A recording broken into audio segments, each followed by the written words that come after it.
Social media की रणभूमि में सिर्फ एक शब्द बन जाता है तीर, एक गाली बन जाती है आग और फिर शुरू होता है अहंकार का नृत्य। नहीं समझे? चलिए विस्तार से समझाती हूँ। आज की दुनिया में सबसे तेज चीज इंटरनेट नहीं बल्कि लोगों का गुस्सा है। सोशल मीडिया पर छोटी सी बात पल भर में जंग बन जाती है। किसी ने गाली दी तो दूसरा सीधा उसके घर तक पहुंच गया लड़ाई करने। फिर दोनों ही अपने आप को सबसे ताकतवर, सबसे बड़ा साबित करने में लग जाते हैं और अपना समय, अपनी ऊर्जा सब बर्बाद कर देते हैं। दूर से देखने वालों को लगता है इनके पास भीड़ की ताकत है, शरीर की ताकत है, हथियारों की ताकत है। शायद ये सब सच भी हो, लेकिन इस ताकत के पीछे छुपी है एक बहुत बड़ी कमजोरी जिसे कोई देखना नहीं चाहता। बिना सोचे समझे तुरंत रिएक्ट कर देना। सोचो कोई आके तुम्हारे बारे में कुछ उल्टा सीधा बोल जाए और तुम तुरंत ऑफेंड हो जाओ, गुस्सा आ जाए। ये क्लियर साइन है कि तुमने अपनी पहचान का रिमोट दूसरों के हाथ में दे दिया है। अब जो बटन वो दबाएंगे वैसे ही तुम रिएक्ट करोगे। मान लो कोई रिश्तेदार तुम्हें कहे तुम बहुत अच्छे हो तो तुम्हारा मूड हैप्पी हो जाता है, और वही अगर वही रिश्तेदार तुम्हें गाली दे दे तो तुम तुरंत अपसेट हो जाते हो। ये क्लियर साइन है कि तुम्हें अपने आइडेंटिटी डिसाइड करने का हक सोसाइटी को दे रखा है, और जब तुम अपनी पहचान का फैसला खुद नहीं करते तो इसका मतलब तुम खुद ही अपने बारे में श्योर नहीं हो।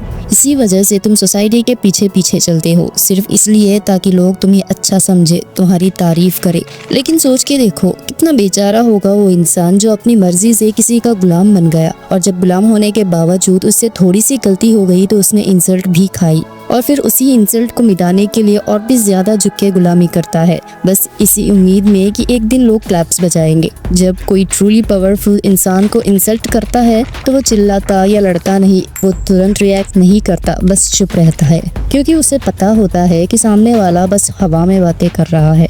और ये इतना कॉन्फिडेंस इसलिए होता है क्योंकि वो अपने अंदर का सच पहले ही देख चुका होता है, और जो सच देख चुका हो उसे दुनिया का झूठ हिला नहीं सकता। जो इंसान सच के साथ खड़ा होता है उसका कॉन्फिडेंस किसी की बातों से नहीं हिलता। जो बंदा सच का गुलाम होता है ना, उसका सर सिर्फ सच के आगे झुकता है, किसी आदमी के आगे नहीं। फिर चाहे कोई तुम्हें हर्ट करने की पूरी कोशिश करे, तुम्हें हर्ट करने के लिए कुछ भी बोल दे, तुम बस मुस्कुरा के इग्नोर कर देते हो। तुम पर उसका जीरो इफेक्ट होता है, क्योंकि तुम्हें पता है तुम कौन हो, क्योंकि तुम अपने आप को उससे कहीं ज्यादा अच्छे से जानते हो, और तुम अपनी पहचान किसी और के मुंह से नहीं लेते। मान लो कोई तुम्हारे फिजिकल अपीयरेंस पे कुछ बोल दे तो तुम्हारी पीस डिस्टर्ब नहीं होती, क्योंकि तुम्हें अपनी बॉडी की रियलिटी पता है। और अगर कोई तुम्हारे एक्शंस या डिसीजंस पे कमेंट करे तो तुम फिर भी स्टेबल रहते हो, क्योंकि तुम जानते हो तुम क्या कर रहे हो और किस वजह से कर रहे हो। जब क्लैरिटी अपने अंदर होती है तो दूसरों की बातों का वेट जीरो होता है। जब तुम इस लेवल की क्लैरिटी पे आते हो तो सामने वाला चाहे कुछ भी बोल दे, तुम डिस्टर्ब नहीं होते, क्योंकि तुम पहले ही देख लेते हो कि उसके वर्ड्स में सच है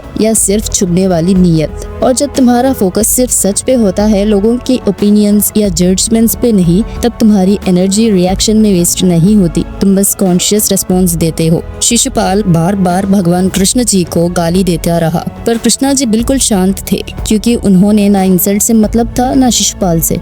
उन्हें सिर्फ सच और धर्म से मतलब था। उन्होंने उसकी 100 गलतियां माफ कर दी, सोचा शायद वो अपनी आदतों को बदल लेगा, लेकिन शिशुपाल ने उस दया को भी मिसयूज किया। और जब कृष्णा जी ने समझ लिया कि अब इस इंसान का सुधरना नामुमकिन है, तब उन्होंने बिना ईगो के, बिना अननेसेसरी रिएक्शन के सीधा धर्म के लिए उसका अंत कर दिया। देखो, इसका मतलब ये बिल्कुल भी नहीं है कि जो भी तुम्हें गुस्सा दिलाए या बुरा भला कहे तुम उसका दी एंड करने निकल जाओ। इस कहानी से असली सीख ये है कि अपनी सच्चाई और ईमानदारी पे फोकस करो। अगर तुम अपने आप को जानते हो और तुम सही हो तो दुनिया कुछ भी कहे तुम्हें फर्क नहीं पड़ना चाहिए, क्योंकि उनकी बातें उनकी सोच होती है, तुम्हारी रियलिटी नहीं। लेकिन एक पॉइंट के बाद अगर कोई बार बार तुम्हें दबाने लगे, तुम्हारी फ्रीडम छीनने लगे और तुम्हें इमोशनली या मेंटली गुलाम बनाने की कोशिश करे, तो फिर वहाँ साइलेंस स्ट्रेंथ नहीं वीकनेस बन जाती है। उस मोमेंट पे जरूरी है कि तुम रिएक्ट ना करो, बस रिस्पॉन्ड करो, एक क्लियर स्टैंड लो और दिखाओ कि तुम्हारी आइडेंटिटी किसके हाथ में नहीं है। सिंपल वर्ड्स में इग्नोर करना ताकत है, बट अपने लिए स्टैंड लेना असली ताकत है।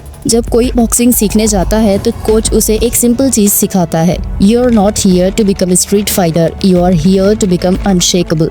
मतलब तुम लड़ना इसलिए सीख रहे हो ताकि तुम्हारी बॉडी और माइंड दोनों स्ट्रांग हो जाए, ताकि कोई भी सामने आके तुम्हें दबाने की, कंट्रोल करने की या तुम्हें गुलाम बनाने की कोशिश करे तो तुम चुप ना बैठो, तुम उस वक्त कामली और कॉन्फिडेंटली रिस्पॉन्ड करो। फाइटिंग की असली ट्रेनिंग का मतलब है अपने अंदर वो पावर डेवलप करना जो तुम्हें अननेसेसरी फाइट से दूर रखे। रखे, लेकिन जरूरत पड़ने पर किसी को भी रोक सके।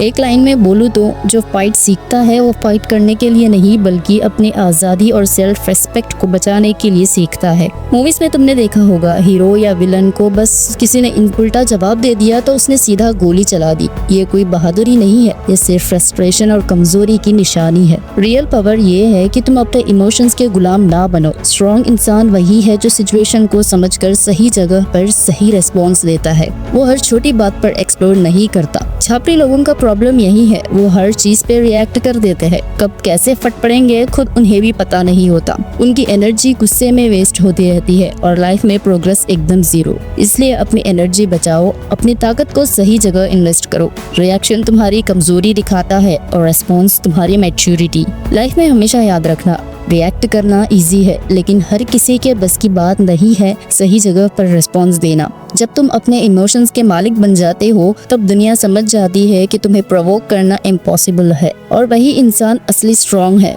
और जो अपनी एनर्जी बेवजह गुस्से में वेस्ट नहीं करता बल्कि उसे सच के लिए, ग्रोथ के लिए और अपनी जर्नी के लिए यूज करता है। तो डिसाइड करो, तुम्हें दुनिया का छापरी बनना है जो हर बात पे फट पड़ता है या फिर एक स्ट्रॉन्ग इंसान बनना है जो साइलेंस में भी पावर दिखा देता है।